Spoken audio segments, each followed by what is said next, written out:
ಭಾರತೀಯ ಜನತಾ ಪಾರ್ಟಿಯಲ್ಲಿ 3 ವರ್ಷ ಕಾಲದ ಒಬ್ಬ ಸದಸ್ಯನಾಗಿ ಒಬ್ಬ ಕಾರ್ಯಕರ್ತನಾಗಿ ದುಡಿದು ಇವತ್ತು ದಿವಸ ಇಡೀ ಆನೇಕಲ್ ತಾಲೂಕಲ್ಲಿ SC ಮೋರ್ಚಾ ಅಧ್ಯಕ್ಷರಾಗಿ ಮಾಡಿದ್ದಾರೆ.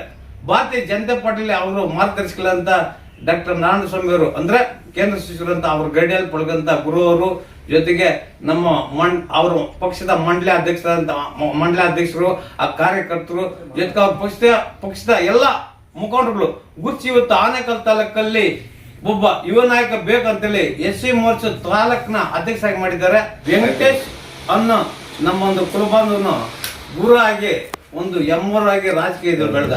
ಇದೇ ಚಿಕ್ಕನಾಮಂಗಲ ಗ್ರಾಮದ ಶಾಂತಿಪುರ ಗ್ರಾಮ ಪಂಚಾಯತ್ನಲ್ಲಿ 3 ಬಾರಿ ಅವಿರೋಧವಾಗಿ ಆಯ್ಕೆಯಾದಂತ ಈ ವೆಂಕಟೇಶ್ ಅವರು ಗುರು ಅವರು ಜೊತೆಗೆ ವಿಶೇಷ ಅಂದ್ರೆ ಮಾಜಿ ಗ್ರಾಮ ಪಂಚಾಯತ್ ಅಧ್ಯಕ್ಷ ಅಂತ ಈ ಸಾಲದಂತ ಹೇಳಿದೆ.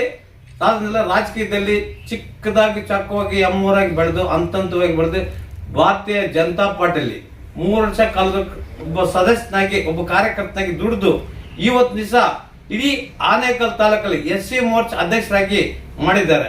ಭಾರತೀಯ ಜನತಾ ಪಾರ್ಟಿಯಲ್ಲಿ ಅವರು ಮಾರ್ಗದರ್ಶಿಗಳಂತ ಡಾಕ್ಟರ್ ನಾರಾಯಣಸ್ವಾಮಿ ಅವರು ಅಂದ್ರೆ ಕೇಂದ್ರ ಸಚಿವರಂತ ಅವ್ರ ಗೈಡೆಯಲ್ಲಿ ಪಡೆದಂತ ಗುರು ಅವರು ಜೊತೆಗೆ ನಮ್ಮ ಅವರ ಪಕ್ಷದ ಮಂಡಲಾಧ್ಯಕ್ಷರು ಆ ಕಾರ್ಯಕರ್ತರು ಜೊತೆಗೆ ಅವ್ರ ಪಕ್ಷದ ಎಲ್ಲ ಮುಖಂಡರುಗಳು ಗುರುತಿಸಿ ಇವತ್ತು ಆನೇಕಲ್ ತಾಲೂಕಲ್ಲಿ ಒಬ್ಬ ಯುವ ನಾಯಕ ಬೇಕಂತೇಳಿ SC ಮೋರ್ಚಾ ತಾಲೂಕಿನ ಅಧ್ಯಕ್ಷರಾಗಿ ಮಾಡಿದ್ದಾರೆ. ಬಂಧುಗಳೇ, ವಿಶೇಷ ಏನಂದ್ರೆ ನಮ್ಮ ಸಹೋದರ ಅಂತ ಗುರುವರು ನಾವು ಎಲ್ಲ ಒಟ್ಟಾರೆ ಆನೇಕಲ್ ಹಾಸ್ಟೆಲ್ ಅಂದ್ರೆ ಹಾಸ್ಟೆಲ್ ನಿಲಯದಲ್ಲಿ ವಿದ್ಯಾಭ್ಯಾಸ ಮಾಡೋ ಸಂದರ್ಭದಲ್ಲಿ ಒಂದೇ ಜೊತೆಯಲ್ಲಿ ಓದಿ ಬೆಳೆದಂಥ ಒಂದು ಸಂದರ್ಭ. ಆ ವಿಶೇಷ ಏನಂದ್ರೆ ಈ ಸಂದರ್ಭದಲ್ಲೇ ರಾಜಕೀಯ ಎಲ್ಲ ಒಂದೊಂದು ರಂಗದಲ್ಲಿ ಹಾಸ್ಟೆಲ್ ಓದ ವಿದ್ಯಾರ್ಥಿಗಳು ಒಂದೊಂದು ರಂಗದಲ್ಲಿ ಒಂದೊಂದು ತರ ಬೆಳವಣಿಗೆ ಆದರು. ಆದರೆ ವೆಂಕಟೇಶ್ ಅನ್ನೋ ನಮ್ಮೊಂದು ಕುಲಬಾಂಧವನು ಗುರು ಆಗಿ ಒಂದು ಎಮ್ಮರಾಗಿ ರಾಜಕೀಯದಲ್ಲಿ ಬೆಳೆದ. ಇದೇ ಚಿಕ್ಕನಾಮಂಗಲ ಗ್ರಾಮದ ಶಾಂತಿಪುರ ಗ್ರಾಮ ಪಂಚಾಯತ್ನಲ್ಲಿ 3 ಬಾರಿ ಅವಿರೋಧವಾಗಿ ಆಯ್ಕೆಯಾದಂತ ಈ ವೆಂಕಟೇಶ್ ಅವರು ಗುರು ಅವರು ಜೊತೆಗೆ ವಿಶೇಷ ಅಂದ್ರೆ ಮಾಜಿ ಗ್ರಾಮ ಪಂಚಾಯತ್ ಅಧ್ಯಕ್ಷ ಅಂತ ಈ ಸಾಲದಂತ ಹೇಳಿದೆ. ಸಾಲದಲ್ಲ ರಾಜಕೀಯದಲ್ಲಿ ಚಿಕ್ಕದಾಗಿ ಚಕ್ಕವಾಗಿ ಎಮ್ಮರಾಗಿ ಬೆಳೆದು ಹಂತವಾಗಿ ಬೆಳೆದು ಭಾರತೀಯ ಜನತಾ ಪಾರ್ಟಿಯಲ್ಲಿ 3 ವರ್ಷ ಕಾಲದ ಒಬ್ಬ ಸದಸ್ಯನಾಗಿ ಒಬ್ಬ ಕಾರ್ಯಕರ್ತನಾಗಿ ದುಡಿದು ಇವತ್ತು ದಿವಸ ಇಡೀ ಆನೇಕಲ್ ತಾಲೂಕಲ್ಲಿ SC ಮೋರ್ಚಾ ಅಧ್ಯಕ್ಷರಾಗಿ ಮಾಡಿದ್ದಾರೆ. ಭಾರತೀಯ ಜನತಾ ಪಾರ್ಟಿಯಲ್ಲಿ ಅವರು ಮಾರ್ಗದರ್ಶಿಗಳಂತ ಡಾಕ್ಟರ್ ನಾರಾಯಣಸ್ವಾಮಿ ಅವರು ಅಂದ್ರೆ ಕೇಂದ್ರ ಸಚಿವರಂತ ಅವ್ರ ಗೈಡೆಯಲ್ಲಿ ಪಡೆದಂತ ಗುರು ಅವರು ಜೊತೆಗೆ ನಮ್ಮ ಅವರ ಪಕ್ಷದ ಮಂಡಲಾಧ್ಯಕ್ಷರು ಆ ಕಾರ್ಯಕರ್ತರು ಜೊತೆಗೆ ಅವ್ರ ಪಕ್ಷದ ಎಲ್ಲ ಮುಖಂಡರುಗಳು ಗುರುತಿಸಿ ಇವತ್ತು ಆನೇಕಲ್ ತಾಲೂಕಲ್ಲಿ ಒಬ್ಬ ಯುವ ನಾಯಕ ಬೇಕಂತೇಳಿ SC ಮೋರ್ಚಾ ತಾಲೂಕಿನ ಅಧ್ಯಕ್ಷರಾಗಿ ಮಾಡಿದ್ದಾರೆ. ಅಂದ್ರೆ ವೆಂಕಟೇಶ್ ಅವರು ಒಂದು ಸಮಾಜ ಸೇವೆಯಲ್ಲಿ ಸಕ್ರಿಯಾಗಿ ತೊಡಗಿದ್ರು. ಅಂದ್ರೆ ಸಮಾಜ ಸೇವೆ ಅಂದ್ರೆ ಕ್ರೀಡಾಪಟುಗಳಿರ್ಬೋದು, ತಾಲೂಕಲ್ಲಿ ಅಂಗವಿಕಲರು ಇರ್ಬೋದು, ಅಬಲೆಯರು ಇರ್ಬೋದು, ವಿದ್ಯಾರ್ಥಿಗಳು ಇರ್ಬೋದು, ಜೀರ್ಣೋದ್ಧಾರ ಕಾರ್ಯಕ್ರಮ ಇರ್ಬೋದು, ನಾನಾ ತರದಲ್ಲಿ ಅವ್ರದಂತ ಒಂದು ಹಾದಿಯಲ್ಲಿ 100 ಜನ 1000 ಜನ ಯುವಕರಿಗೆ ಒಂದು ಅಬಲೆ ಆಸೆ ಕೊಟ್ಟು ಒಂದು ಬೆಳೆಸಂತ ಯುವ ಸಂದರ್ಭದಲ್ಲಿ ವೆಂಕಟೇಶ್ ಗುರು ಅವರು.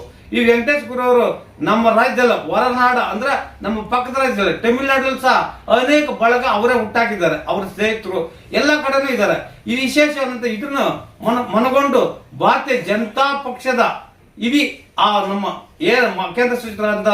ಕೇಂದ್ರ ಮಾಜಿ ಸಚಿವರಂತ ನಮ್ಮ ನಾರಾಯಣಸ್ವಾಮಿ ಅವರು ಅವರ ಮಾರ್ಗದರ್ಶನದಲ್ಲಿ ಬೆಳೆದಂತ ಈ ಗುರು ಅವ್ರನ್ನ ಅವ್ರ ಪಕ್ಷದವ್ರು ಗುರುತಿಸಿ ಇವತ್ತು ಭಾರತೀಯ ಜನತಾ ಪಾರ್ಟಿಯಲ್ಲಿ SC ST ಮೋರ್ಚಾ ತಾಲೂಕು ಅಧ್ಯಕ್ಷರಾಗಿ ಮಾಡಿದ್ದಾರೆ. ಈ ಸಂದರ್ಭದಲ್ಲಿ ನಮ್ಮ ಜೊತೆಲಿ ನಮ್ಮ ಸಹೋದರ ಅಂತ ವೆಂಕಟೇಶ್ ಅವರು ರಾಜಕೀಯದಲ್ಲಿ ಇನ್ನ ಅತಿ ಹೆಚ್ಚಾಗಿ ಚಿಕ್ಕದಾಗಲ್ಲ ಎಮ್ಮರಾಗಿ ಬೆಳಲಿ. ಇವತ್ತು ತಾಲೂಕಲ್ಲಿ ಎಲ್ಲ ಹಳ್ಳಿಯಲ್ಲಿ ಸಹ ಮನೆ ಮಾತಾಗಿ ಪರಿಚಯ ಅಂತ ಈ ವೆಂಕಟೇಶ್ ಗುರು ಅವರು ಈ ಒಂದು ಬಳಗ ಹಾಸ್ಟೆಲ್ ಹೋದಂತ ಎಲ್ಲ ವಿದ್ಯಾರ್ಥಿಗಳ ಬಳಗ ಜೊತೆಗೆ ಅಭಿಮಾನಿಗಳ ಬಳಗ ವೆಂಕಟೇಶ್ ಗುರು ಅವ್ರ ಬಳಗ ಈ ಸಂದರ್ಭದಲ್ಲಿ ಇದೇ ನಮ್ಮ ತಾಲೂಕಲ್ಲಿ ಪತ್ರಕರ್ತರ ಬಳಗ ಅಂದ್ರೆ ಪತ್ರಕರ್ತ ಬಳಗ ಅಂತ ತಪ್ಪಬೇಡಿ. ನಾನೊಬ್ಬ ಹಾಸ್ಟೆಲ್ ಹೋದಂತ ಒಬ್ಬ ಪತ್ರಕರ್ತ K ಮುನಿಯಪ್ಪ ಅಂತ ನನ್ನ ಹೆಸರು. ಕನ್ನಡ ವಾರಪತ್ರಿಕೆ ಸಂಪಾದಕರ ಜೊತೆಗೆ ನನ್ನ ಸ್ನೇಹಿತರು, ನನ್ನ ಕುಲಬಾಂಧವನು ಯಾವುದೇ ಪಕ್ಷದ ರಾಜಕೀಯದಲ್ಲಿ ಬೆಳೀಲಿ ಅವ್ರು ತುಂಬಾ ಪ್ರೋತ್ಸಾಹ ಕೊಡ್ತೇನೆ. ಅವ್ರಿಗೆ ಅಂತ ನಮ್ಮ ಕೈಲಂತ ಒಂದು ಸೇವನ ಅವ್ರು ಗುರುತಿರಂತ ಈ ಸಂದರ್ಭದಲ್ಲಿ ಹೇಳ್ತಾ ತಾಲೂಕು ಜನತೆಗೆ ಅವ್ರ ಪಕ್ಷದರ್ಗ ಅದಿನ್ನ ಒಳ್ಳೆ ಕೆಲಸ ಮಾಡಿ ಎಮ್ಮರಾಗಿ ಬೆಳೀಲಿ ರಾಜಕೀಯದಲ್ಲಿ ಅವ್ರ SC ಮೋರ್ಚಾ ಅಧ್ಯಕ್ಷ ಸ್ಥಾನ ಕೊಟ್ಟಿದ್ದಕ್ಕ ನಾವು ಸಹ ಈ ಸಂದರ್ಭದಲ್ಲಿ ಶುಭ ಕೊಡ್ತದೆ. ಜೈ ಭೀಮ್.